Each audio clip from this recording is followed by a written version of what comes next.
Welcome to the Chiro Business Mojo podcast, where we deconstruct the methods, marketing, and mindset of successful business people and chiropractors from around the world. And now your host, Dr. Richard Day. Yes, it's true. I am Dr. Richard Day, and this is the Chiro Business Mojo podcast. I'm really pumped up and excited today. I know I always say that, but I'm especially excited because our guest is Dr. Michelle Robin.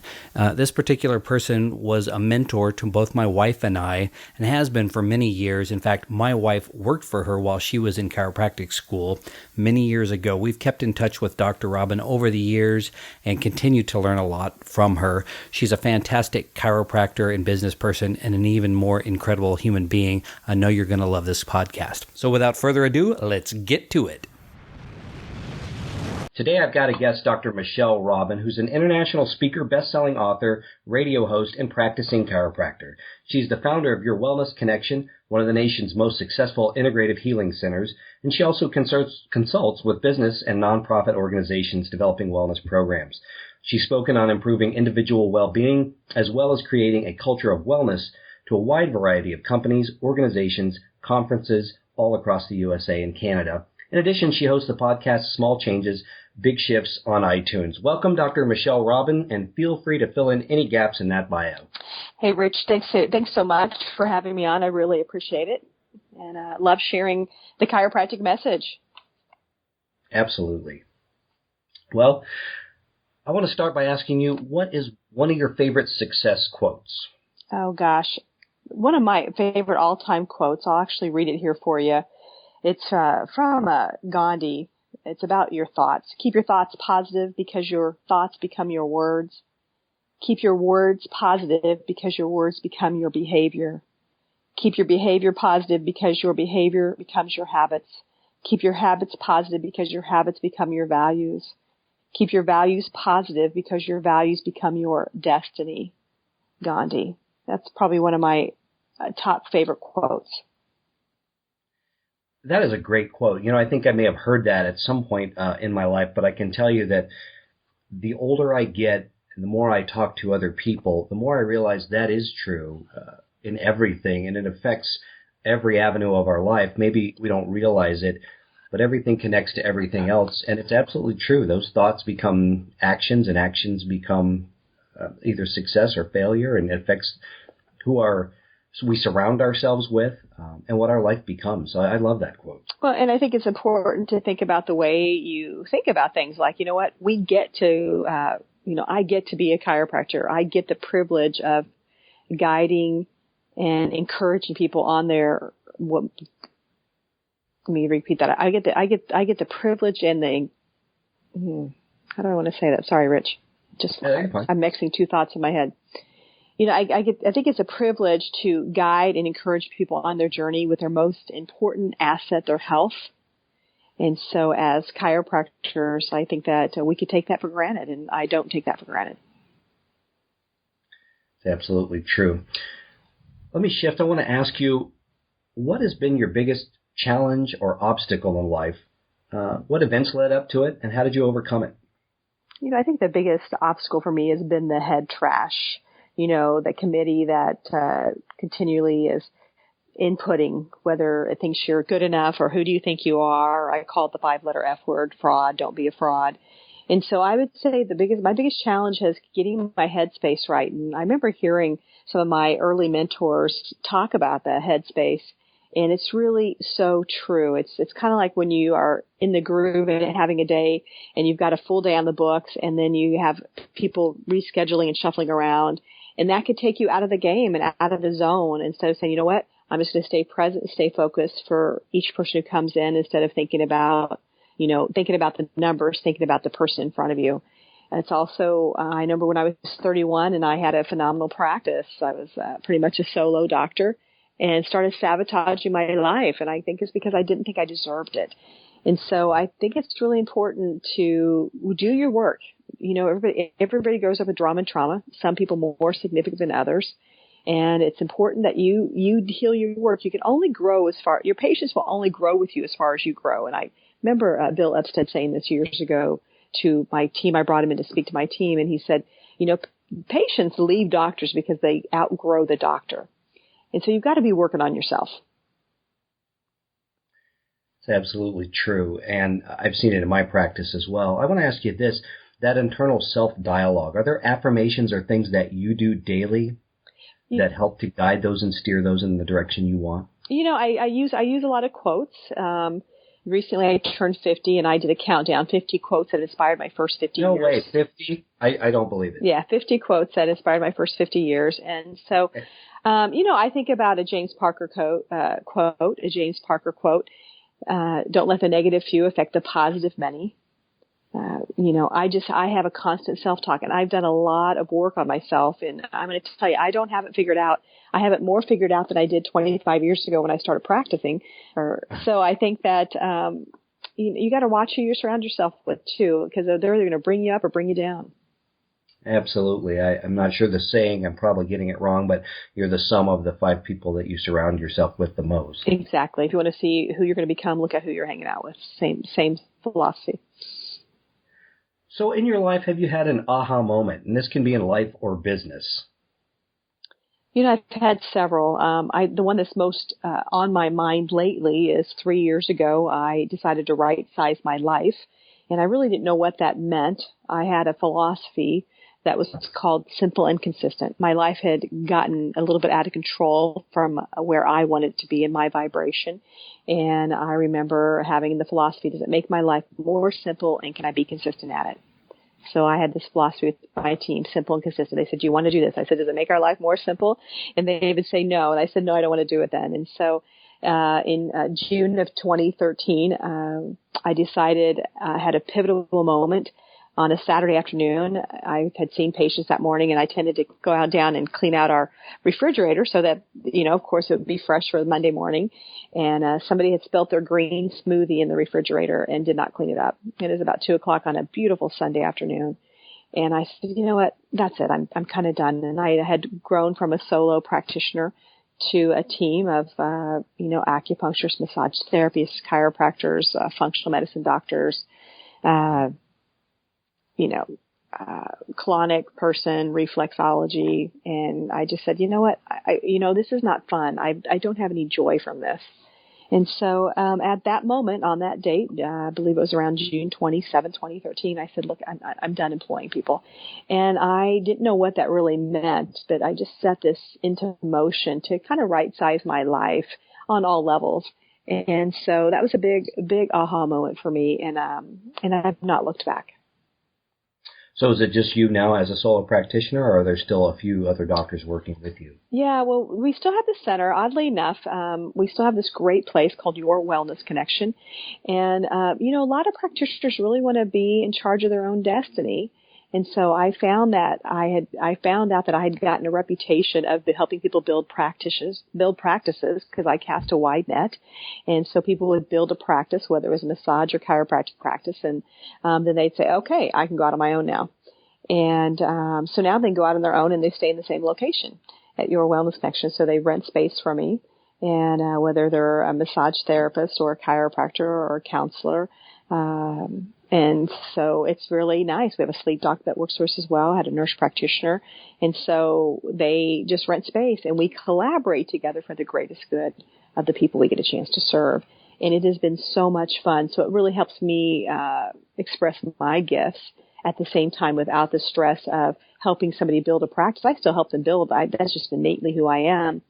But I'm not typically as worried about them leaving and going to rent space from someplace else. Let me ask you this, in terms of your practice, what single sentence or phrase would best describe your approach or philosophy? I'm extremely holistic, so a single sentence is that I believe the body is a lot like a checking account. You have debits and credits. And in that, you need to be putting debits and credits in. Let me restate that for you. So my philosophy, my undergrad's in accounting. I don't know if you know that, Rich. So my philosophy is kind of like a bank account. You have debits and credits. And if you're not putting credits in your health account every day to overcome the debits you're putting in, then you're going to go into health bankruptcy. And so I really believe that it's important to put a lot of credits in. But I also use a 4-quadrant approach. So 2 sentences, a 4-quadrant approach That's much like running a business: mechanical, chemical, energetical, psychological, spiritual. Like a business has operation, marketing, finance, and leadership. I believe you cannot run an effective business or an effective body skipping one of those areas. I like that. It's such a clear way of explaining things, and I believe it's absolutely true in our modern society that we are, in effect, writing checks that our bodies can't cash, and it's having an effect across the board on our lives. I see it every day, and it sounds like you do too. Yeah, people are just really overspending. They're overspending on their energy and on their mental well-being, and we're wondering why we're in this healthcare crisis we're in.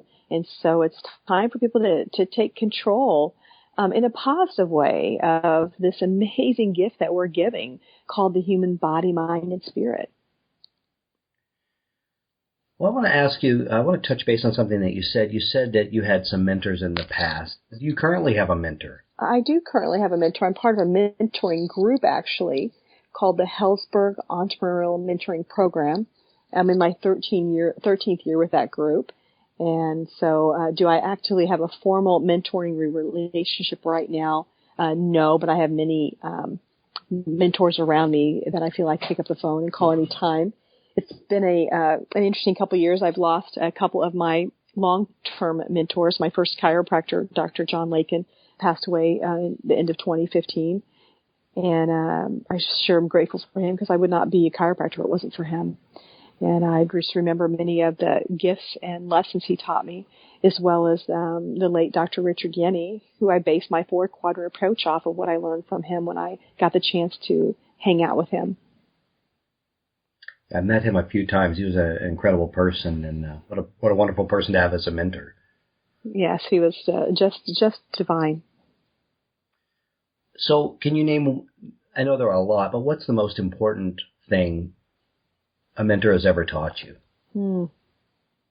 Gosh, there's a lot. I'm not sure. I think the thing that comes up for me just here in the moment is to be true to yourself. That's true. I find that I use the word authentic. We can be our authentic selves in every setting, especially with patients. Mm-hmm. I think that resonates in a way that a lot of times people try to put on a show, so to speak. And that authenticity, I think people can smell authentic and non-authentic a mile away, and it actually opens doors for us if we're true to our inner selves. Yeah, and I think the world is so transparent these days, especially with how fast something can happen on social media. And so just get your insides to match your outsides, and that'll help when you tame your head trash. So I want to shift here, and I want to talk a little bit about some of the successes you've had over the course of your career. I've always been struck by the fact that when we as chiropractors graduate, we all have the same piece of paper, but we don't always end up in the same place. Some of us become authors and public speakers as well as chiropractors. Others may specialize as a sports chiropractor. There's so many avenues, and it's one of the things that drew me to chiropractic to begin with. But can you talk about some of the things you've done to sort of separate yourself from the pack, so to speak? Well, I think it goes back to being true to yourself, and everybody, know thyself is another great quote. And you got to find out what you're really good at. And, I have to tell you, I may not be the best technical chiropractor in the world, but I sure know how to love people up. And so you've got to tap into your gifts. And some people, I've got several colleagues who are amazing technicians, and they're still timid about loving people up. So how do you mix that? And I'm just now at practice, like I said, I've been practicing a little over 24 years, and really getting comfortable with the fact that, you know what, I'm not a major scientist. That's not how my brain works. I'm kind of more of that whole brain person, and I love relationships, even though I'm an introvert.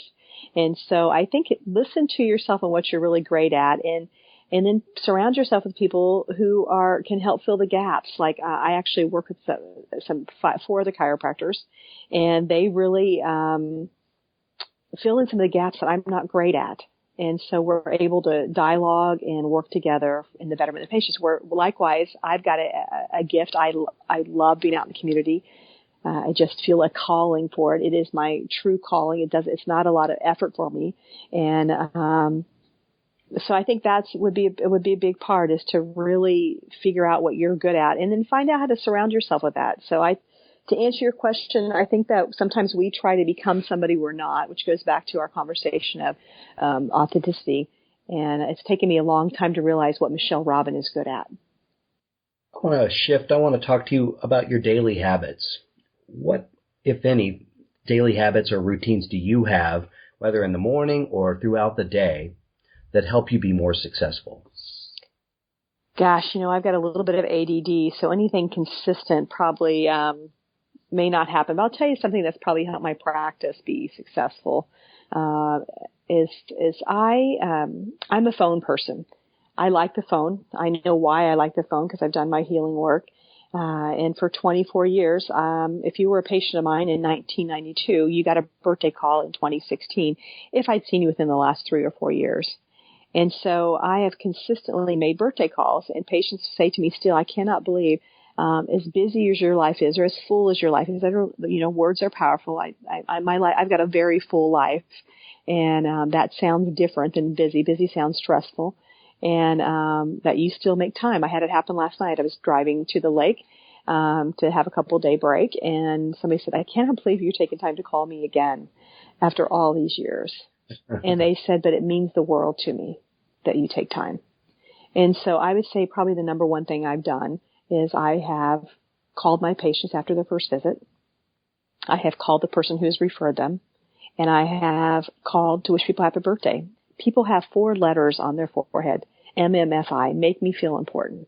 So how can we make people feel important from an authentic standpoint? And so without really wanting anything back from them.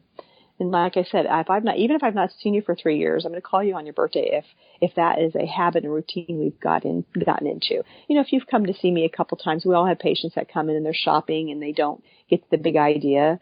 It's just not their time. They're not ready. I may not call them, but so it doesn't mean I call every single person, but the ones that I feel connected with, I do call.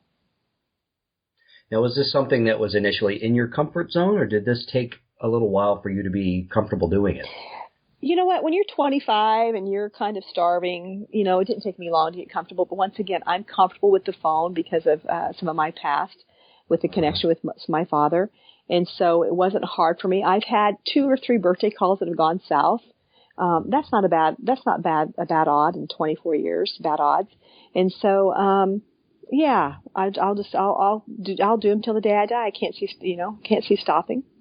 And we'll see where they go. But that's been a daily habit. And some days I'll be traveling, so I'll miss a day. But I usually catch up, and they'll say, somebody said to me this week, they said, you know what? I thought at the end of the day, I did not get my Dr. Robin call. And then I called the next day, and they said, oh, there you are. I was wondering where you were.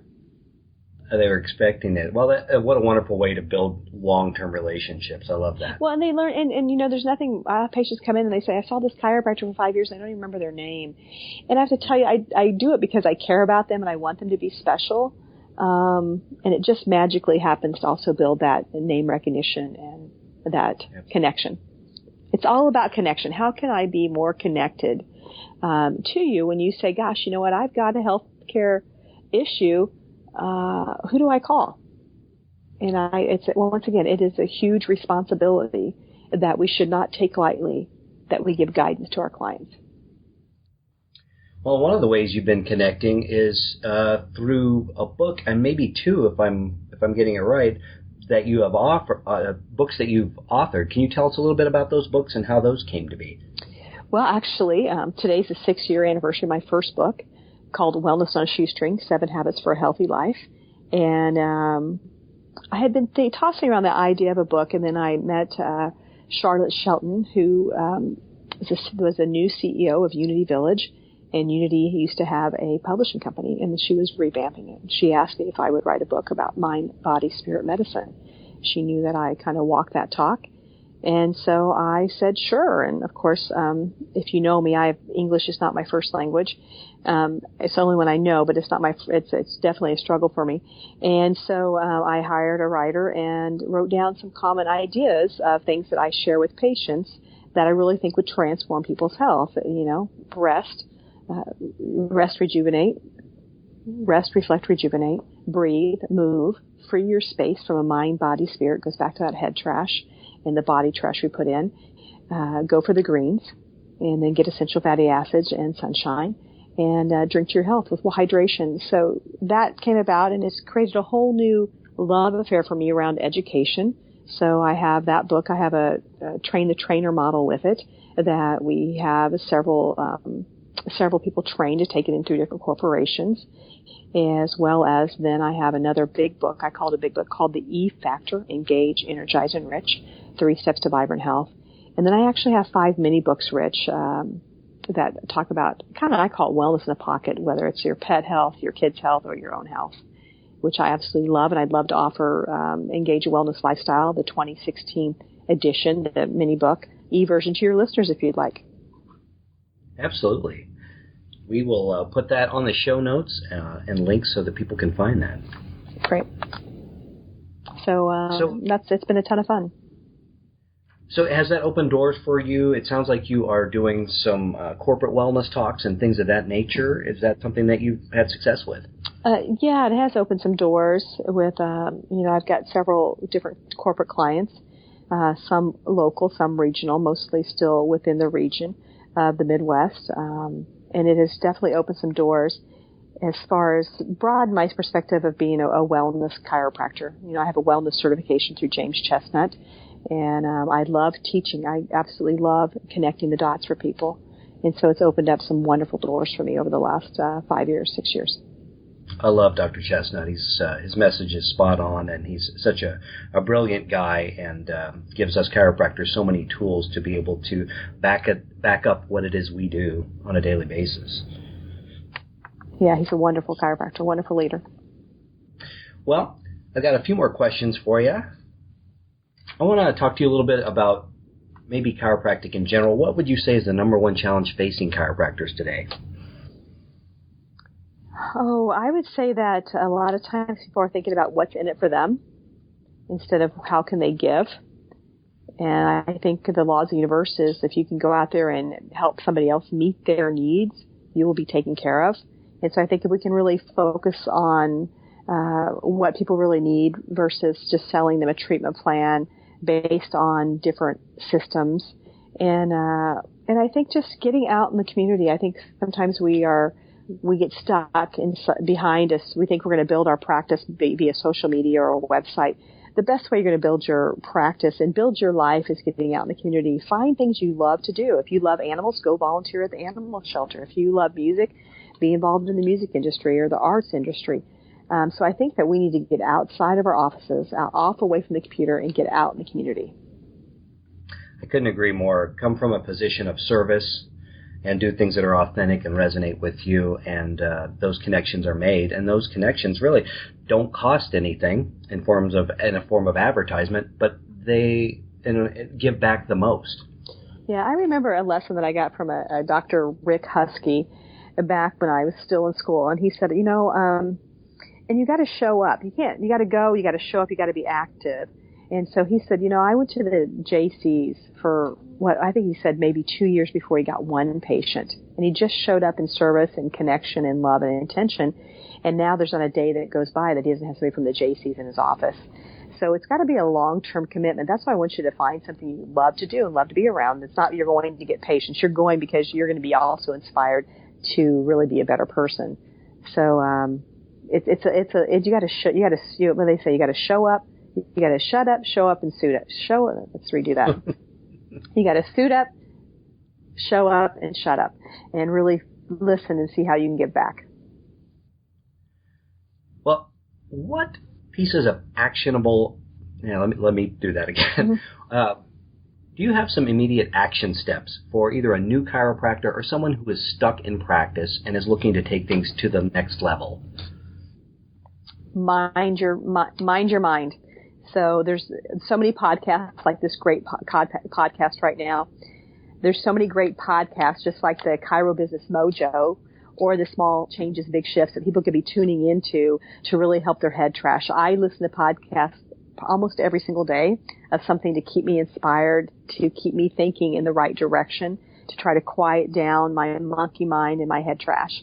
So I think that's a great thing to do. I think also affirmations. I read from Joel. I'm a Joel Osteen fan, and I read from his I Declare book pretty much every day. And I believe that I'm destined for the life I'm having, and that helps me stay connected to doing the things I need to do. So I think that minding your head trash will be huge. Finding out what you love to do would be huge. And keep your life as simple as possible. I think what I've learned over the last few decades is, we spend so much time acquiring stuff and then we start to get rid of it. I just right-sized my whole life, as I told you 3 years ago, right-sized my business, sold my big house, which was a beautiful dream house. I wish I had it, not wish. I'm thinking that maybe I had it backwards. I had that in my 30s and 40s versus in my 50s and 60s when I had time to enjoy it. And so, my housekeeper and my lawn person, they all enjoyed my house much more than I did because they were there. I slept there basically. So I think just being mindful and have great experiences, that's more important than the stuff. Well, as we finish up here, I want to ask you, what's the best way for people to contact you and to find out more about your business, your podcast, and books? They can find out more about me on my websites. I have a practice website called yourwellnessconnection.com, yourwellnessconnection.com, and that's kind of my consortium of practitioners that have come together to do our work. And then I have my teaching website, which is drmichellerobin.com, and it has a link to my podcast, Small Changes, A Big Shift. Well, thanks so much for your time today. As always, it is wonderful talking to you. You have so much insight and practical, useful advice. I can't thank you enough for being on the show. Well, I'm honored to be in your life, and thank you for all the support. And I want to give a shout out to your beautiful wife, Dr. Haley, for bringing the kids over when I had my injury last year and sharing the love with me. It meant the world to me. Thank you for listening to the Chiro Business Mojo podcast. For links to what was discussed in today's episode, check out the show notes at chirobusinessmojo.com. And be sure to jump on over to iTunes and leave us a 5-star review if you liked what you heard. We'll see you next time.